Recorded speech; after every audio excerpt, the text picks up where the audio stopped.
وقفے کے بعد گفتگو میں دوبارہ خوش آمدید. شمشاد صاحب، ہم دوبارہ واپس آتے ہیں جو نواز شریف صاحب کا دورہ امریکہ ہے. اس دورے کے دوران انہوں نے زور دے کے یہ کہا ہے کہ مسئلہ کشمیر کے حل کے لیے امریکہ کردار ادا کرے، اور 27 اکتوبر بھی آنے والا ہے. 27 اکتوبر کو کشمیری جو ہیں وہ دنیا بھر میں یوم سیاہ مناتے ہیں. اس دن بھارتی فوجوں نے سری نگر ایئرپورٹ پہ لینڈ کیا تھا. آپ کا کیا خیال ہے کہ تھرڈ پارٹی انٹرونشن سے مسئلہ کشمیر حل ہو سکتا ہے؟ دیکھیں حامد، میں نہیں سمجھتا کہ یہ ایک دانشمندانہ تجویز ہے کہ امریکہ کو اس مسئلے پر انوالو کیا جائے. اور اگرچہ ماضی میں ہم لوگ ہمیشہ کوشش کرتے رہے ہیں کہ امریکہ فیسیلیٹیٹ کرے، لیکن ہم نے دیکھ لیا ہے کہ امریکہ اپنی مفادات کی حدود میں رہ کر جو کچھ بھی کرے گا وہ کرے گا. تو اگر آپ اس کو پورے طریقے سے انوالو کر لیں گے تو پھر آپ کو تیار رہ جانا چاہیے کہ کشمیر کے مسئلے کا حل جو ہوگا وہ بالکل اس طرح ہوگا جس طرح کوئی جائیداد کا تقسیم کا مسئلہ ہو، اور پھر وہ اپنی مرضی سے ٹکڑے کرے گا. تو میں بالکل اس بات کے حق میں نہیں جو ہمارے وزیر اعظم صاحب نے بات کہی ہے. انہوں نے بڑی نیک نیت سے بات کی ہے. اگر ایک سوال کی مجھے اجازت دیں، میں آپ سے ایک ضمنی سوال کرنا چاہتا ہوں، فالو اپ کوسچن. کہ آپ کو یاد ہوگا کہ جب کارگل میں جنگ ہوئی اور پاکستان اور بھارت میں بہت کشیدگی تھی، تو جولائی 1999 میں نواز شریف صاحب نے واشنگٹن کا دورہ کیا، کلنٹن سے ملاقات ہوئی، تو پاکستان اور انڈیا کے درمیان معاملات کچھ بہتر ہوئے. تو امریکہ کا کردار تو ہے. دیکھیں حامد، پھر بات آ جاتی ہے تاریخ کی، اور تاریخ بتائے گی حقیقت کیا ہے. میں ایک چیز آج آپ کے توسط سے وضاحت کرنی چاہوں گا کہ جو واشنگٹن کا دورہ اس وقت ہوا تھا، ہمیں بالکل اس کا علم نہیں تھا کہ کس نے کروایا. وزارت خارجہ کو بالکل پتہ نہیں تھا. اور اس سے پہلے جو کوششیں ہو رہی تھیں کارگل کو ڈیفیوز کرنے کی، تو فارن آفس کا سارا ایمفیسس اس بات پر تھا کہ بغیر کسی تیسری طاقت کو انوالو کیے ہم بائی لیٹرلی اس کو ڈیفیوز کریں گے. اور ہم نے کوششیں کی، اور وہ کوشش کارآمد ہونے چلی تھی. اس حد تک ہو گئی تھی کہ ہم نے باقاعدہ ڈاکیومنٹس بنا لیے تھے اس وقت. اور اس سٹیج پہ وزیر اعظم نے چین جانا تھا، تو چین جاتے وقت ایک پیغام دینا تھا واجپئی کو، جو ہوتا ہے گڈ ول کا میسج. اس کے جواب میں واجپئی نے ان کو انوائٹ کرنا تھا کہ آپ واپسی پر رکیں، اور وہاں رک کر پھر ہم نے جو کچھ ایگری کرنا تھا وہ بھی طے ہو گیا تھا. لیکن بات یہ ہے کہ آخری وقت، بالکل جس وقت وزیر اعظم نواز شریف اس وقت روانہ ہونے والے تھے چین کے لیے، اس سے 2 گھنٹے پہلے ہمیں یہ پتہ چلتا ہے کہ انڈیا نے اپنا سارا وہ جو ایگری تھا اس سے وہ منحرف ہو گیا ہے.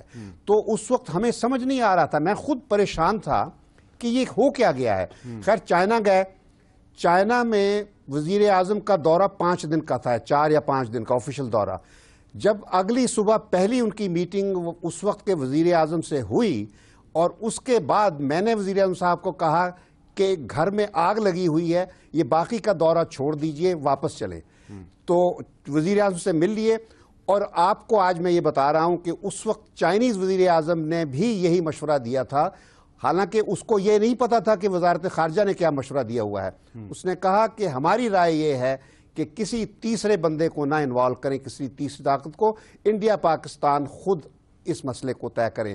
اور میں کہتا ہوں کہ اگر اس میں امریکہ انٹرفیئر نہ کرتا تو شاید آج نتائج بہت بہتر ہوتے. جی شاہر رحمان صاحب، آپ کیا کہیں گی کہ انٹرونشن ہونی چاہیے پاکستان اور انڈیا کے معاملات میں یا نہیں؟ دیکھیے، یہ ایک پرانی پوزیشن ہے پاکستان کی کہ کشمیر کو اس تنازع کو انٹرنیشنلائز کیا جائے. تو یونائٹڈ نیشنز پر جب آپ کو یاد ہے 1948 میں تو جواہر لال نہرو اس مسئلے کو لے گئے تھے. پھر پاکستان نے اس کو اجاگر رکھا ہے، اور میں سمجھتی ہوں کہ امریکہ اکیلے اگر ثالث بنے تو مشکلات آ سکتی ہیں.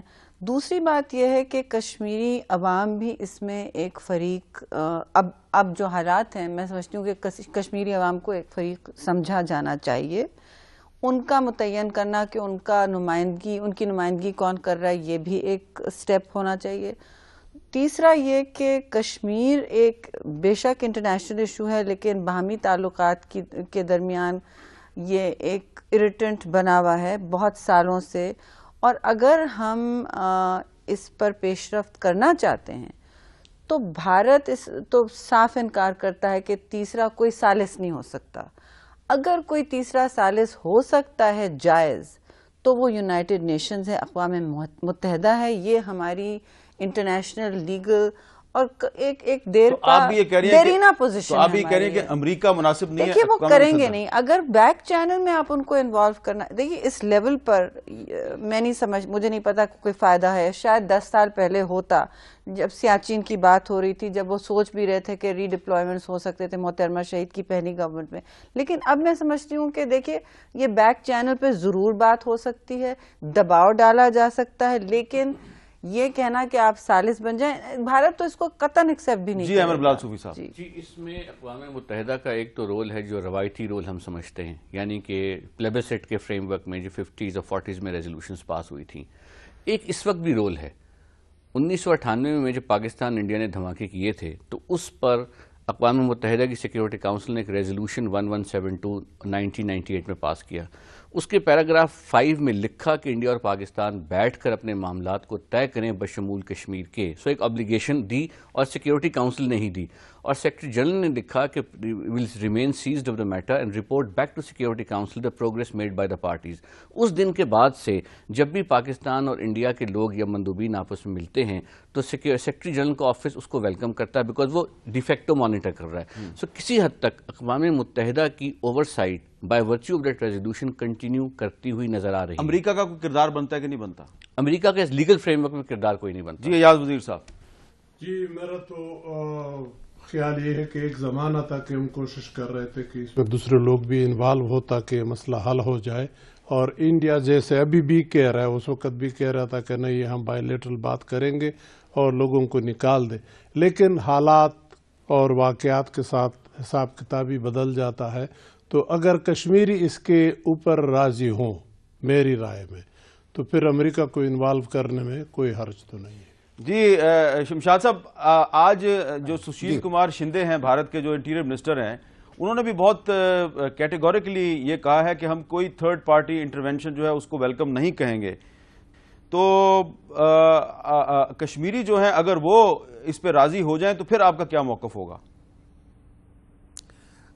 حامد، یہ ظاہر ہے نہ صرف یہ شندے صاحب کی بات ہے بلکہ سلمان خورشید نے تو with in hours after the prime minister made that statement تو انہوں نے تو فوراً رد کر دیا تھا اس بات کو. تو اس کو قطع نظر اس کے ایک چیز میں آپ کو بتا دوں کہ شہری رحمان صاحبہ نے بہت درست بات کی ہے کہ اصل جو فیصلہ کرنا ہے یہ کوئی جائیداد کا مسئلہ نہیں ہے کہ امریکہ اور پاکستان انڈیا بیٹھ کے کچھ حصے کر لیں. یہ ہے کشمیریوں کے مستقبل کا، ان کے فیوچر کا، اور کشمیریوں نے فیصلہ کرنا ہے. اور ان کا جو حق رائے دہی ہے، جو حق خود ارادیت ہے، اس کو تسلیم کیا گیا ہے اقوام متحدہ کی قراردادوں میں. یہ بلال نے ذکر کیا ہے ریزولوشن 1172 کا 6 جون 1998 کی. اس سے پہلے جو اصل مدر ریزولوشنز ہیں سلامتی کونسل کی، اس میں بنیادی طور پر 3 فریق ریکگنائز کیے گئے ہیں، انڈیا، پاکستان اور کشمیریز. تو ان تینوں پارٹیوں کے علاوہ اور کوئی فریق نہ قانونی طور پر ہو سکتا ہے نہ عملی طور پر ہو سکتا ہے. امریکہ کی ہماری پہلے امیدیں ہوا کرتی تھیں. آپ کو شاید یاد ہوگا جب کارگل کے حوالے سے 4 جولائی کا اعلامیہ جاری ہوا تھا وائٹ ہاؤس سے، اس میں ہم نے کلنٹن سے یہ ایک ایشورنس لی تھی کہ وہ کشمیر کے مسئلے پر ذاتی دلچسپی لیں گے. لیکن جس طرح ابھی بلال نے کہا وقت بدل گیا ہے، وقت کے ساتھ ہر چیز بدل جاتی ہے نا. ایاز نے کہا کہ وقت کے ساتھ صورت بدل جاتی ہے. تو آج وہ امریکہ نہیں ہے جو 98 میں تھا. اچھا آپ یہ کہہ رہے ہیں شمشاد صاحب، پاکستان بھی وہ نہیں ہے. شمشاد صاحب آپ یہ کہہ رہے ہیں کہ نواز صرف بات یہ کہنا جی آپ بات مکمل کر لیں. سن لیجئے کہ میں یہ کہنا چاہتا ہوں کہ اس عرصے میں امریکہ نے ایسے اقدامات کر دیے ہیں جس سے امریکہ کی ایون ہینڈڈنس یا نیوٹرلٹی بہت ڈاؤٹ فل ہو جاتی ہے. امریکہ نے ہندوستان کو پاکستان کی کیٹیگری سے الگ کر کے ڈی ہائفنیٹ کر کے وہ سلوک ایک ترجیحانہ پریفرنشل ٹریٹمنٹ انڈیا کو دے دیا ہے، جس سے نہ صرف یہ کہ اس پاکستان کے جو لیجیٹیمیٹ سیکیورٹی کنسرنز ہیں وہ اور بڑھ گئے ہیں، بلکہ جو بین الاقوامی قوانین ہیں نان پرولیفریشن ریلیٹڈ ان کی بھی دھجیاں اڑا دی ہیں۔ کنٹری اسپیسیفک ایک ٹریٹمنٹ دے دیا گیا ہے، مجھے ایک وقفہ لینا ہونا چاہیے تھا، مجھے ایک وقفہ لینا جی۔ اور شمشاد صاحب جو ہیں وہ یہ کہہ رہے ہیں کہ جو اقوام کشمیر پہ جو قراردادیں ہیں ان قراردادوں کو سامنے رکھا جائے تو مسئلہ کشمیر کے 3 فریق ہیں، پاکستان، بھارت اور کشمیری، لہذا اس میں کوئی چوتھا ملک خواہ وہ امریکہ ہی کیوں نہ ہو وہ اس میں نہیں آ سکتا۔ وقفے کے بعد ڈرون حملوں کے بارے میں بات کریں گے۔ خبریں یہ ہیں کہ شاید امریکہ نواز شریف صاحب کے دورہ امریکہ کے بعد ڈرون حملوں میں کچھ وقتی طور پہ کمی کر دے، یہ کمی کیوں کی جائے گی اس پہ بات کریں گے وقفے کے بعد۔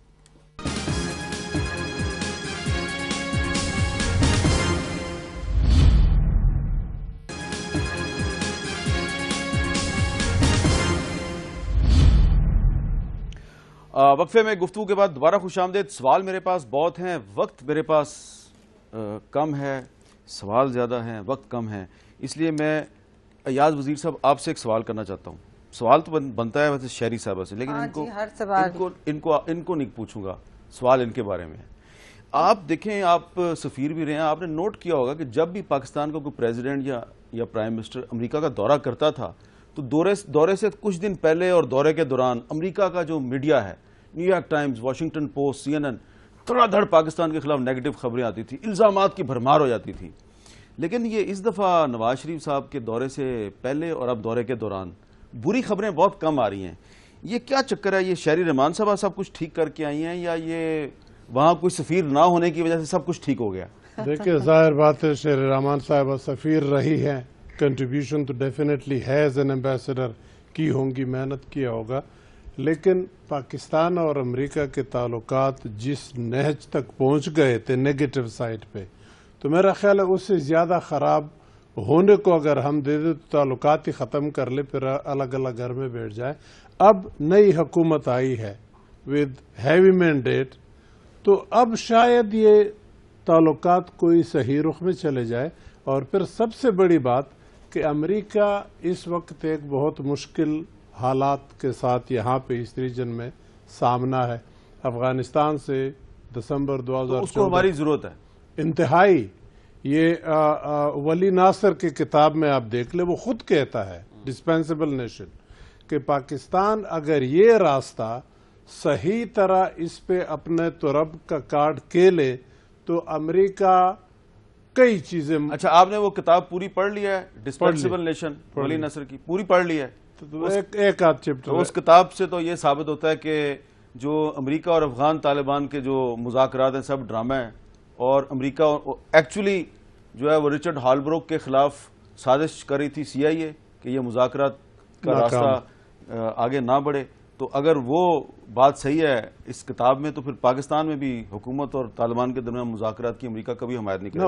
وہ تو اس مد میں کہہ رہا ہے کہ ادھر ہی جیسے کہتے ہیں نا کہ there are wheels within wheels, ایک ڈپارٹمنٹ ایک بات دوسری بات۔ میں نے آپ سے یہ پوچھنا ہے، بڑا امپورٹنٹ کوشچن ہے کہ اگر اس وقت امریکہ جو ہے وہ نواز شریف صاحب کو اچھا ویلکم کر رہا ہے، بیڈ پریس بھی نہیں ان کو ملا، اور ان کے ساتھ تعاون کرنا چاہتا ہے، ان کی مدد کرنا چاہتا ہے، تو نواز شریف صاحب تو طالبان سے مذاکرات کرنا چاہ رہے ہیں۔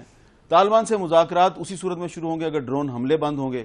کیا آپ سمجھتی ہیں کہ کچھ دنوں کے لیے امریکہ ڈرون حملے کم کر دے گا تاکہ نواز شریف صاحب کو موقع مل جائے کہ وہ طالبان کے ساتھ مذاکرات شروع کر سکیں؟ دیکھیے، زیادہ سے زیادہ ایک تعطل ہو سکتا ہے، 1 ہفتہ 2 ہفتہ۔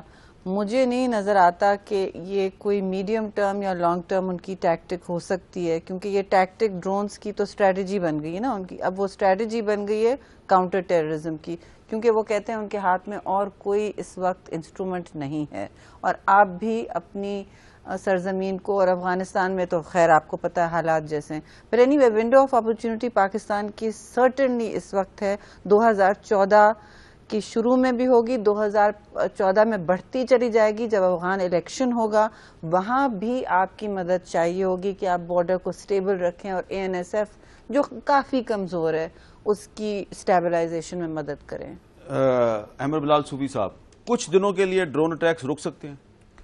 جی ہو سکتا ہے وہ رک جائیں کچھ دنوں کے لیے، کیونکہ پاکستان نے جو مومنٹم اپنا اگریسولی شروع کیا ڈپلومیٹکلی بھی، اور اس میں جو لیگل پوزیشنز بھی لی ہیں۔ 26 اکتوبر کو اسلام آباد میں جمائمہ خان ڈرون اٹیکس کے خلاف ایک ڈاکومنٹری فلم بھی ریلیز مجھے بھی اس کا کارڈ آیا، آپ کو بھی میرا خیال ہے آپ بھی اس پہ انوائٹڈ ہیں، بٹ وہ تو ایک کیمپین کا حصہ ہے۔ آپ یہ نہیں سمجھتے کہ اس جمائمہ خان کی ڈاکومنٹری سے ایک اور انٹرنیشنل میڈیا میں پبلک اوپینین کریٹ ہوگی ڈرون اٹیکس؟ بالکل ہوگی، اپنی ایمنسٹی کی رپورٹ آئی ہے، اس سے پہلے بھی قانونی حوالے سے تو پوزیشن بڑی واضح ہے کہ ڈرونز انٹرنیشنل لا کی وائلیشن ہے، اس میں انٹرنیشنل لا کے جو ایکسپرٹس ہیں ان سب کا they are on one page on this issue. اچھا شمشاد صاحب، آخری سوال آپ سے کہ فرض کریں، ہم ایزیوم کر لیتے ہیں کہ نواز شریف صاحب کے دورہ امریکہ کے بعد کچھ دنوں کے لیے ڈرون اٹیکس بند ہو جاتے ہیں اور نواز شریف صاحب جو ہیں وہ واپس آ کے طالبان کے ساتھ مذاکرات شروع کر دیتے ہیں اور خدا نہ خواستہ مذاکرات میں کوئی بریک تھرو نہیں ہوتا، پھر کیا ہوگا؟